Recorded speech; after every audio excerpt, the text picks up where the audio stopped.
taliyaha ciidamada degmada Boocame Axmed Jaamac Cartan ayaa hambalyo u diray dhammaan shacabka Somaliland iyo madaxweynaha Jamhuuriyadda Somaliland sanad guuradii ka soo wareegatay Somaliland xilligay xorriyadda kala soo noqotay Soomaaliya.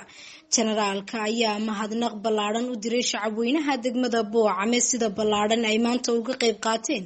maalinta qarannimada Somaliland. Mubarak sanad wanaagsan sanadka khayr waara waxaan u dirayaa si gaar waxaan ugu dirayaa ciidamada qaranka oo kuwa suurta galiyay in maanta lagu qabto xaflado kala duwan oo dhowr ah magaalada Boocame hana ku soo halgamay qarannimada aad iyo aad baan hambalyo waxaan ugu dirayaa taliyaha ciidanka wasiirka taliyayaasha aaga jooga dhammaan waxaan u gudbinayaa salaan qaali aan u gudbinayaa qaranka Somaliland oo waxay maanta kaga duwan yihiin ummadaha kale ee isteedyada ama gobolada ama wadamada caalamka ay kaga duwan yihiin jirin waxay goosanay ka muuqdaan Jamhuuriyadda Somaliland mid yar iyo mid weyn intaana waan warka hayno war aqliga miyaa weedan ummadiini shacabkiini magaalooyinkiini dhulkiini dadkiini waa la socotay waa Somaliland ina marka meel abaar dhowr joogtaan war waayaan daro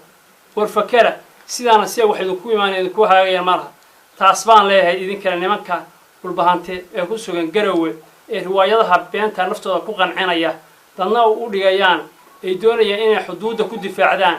ee dhulaysa lahayn ee Soomaaliland leedahay inay ka difaacdaan intaas bay doonayaan in xuduudaha la imaan Somaliland xuduudda Garowe agteeda ah iyo cada inay sabaan intaas bay doonayaan dib waxaan noqonay ciidamada hadda xuduudooda waa caadi caalamkana waa wax ka dhaca oo joogta weeye in xuduuduhu ay isku jiraan aad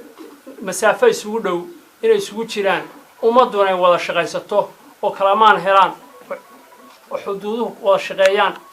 taas weeye oo dadku wada shaqeeyo marka walaalayaal waxaan leeyahay hawsha ka irgagaxina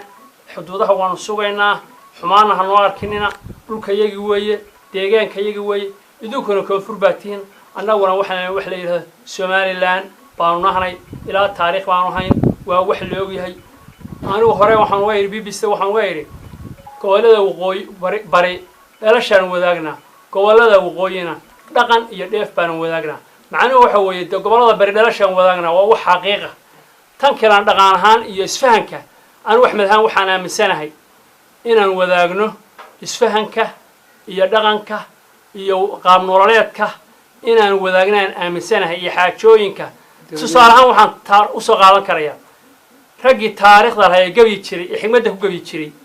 ama dadkii dagaalaman jiray all roor waqooyi bay badankooda majority markaan ka hadalno taasa iga marago oo ninka soo xigmaawe ama ninka sooday hadal milgala ku hadal maskaxda garanayo wuxuu qiyaasayaa in ragii isku gabi jiray ay ka soo jeedeen gobolada waqooyi ay ka soo jeedeen sidaa darteed waxaan leeyahay wariyaan waxaan kala mudanahay aan garanno oo yeenan kala waxyaalaan ku haboonayn yeenan u gudbin si fiican ha loo kala faagto ha la isku ixtiraamo ha loo wada noolaado Xamdi Cabdilaahi Xamdi Qaran Ariel TV magaalada Laascaanood.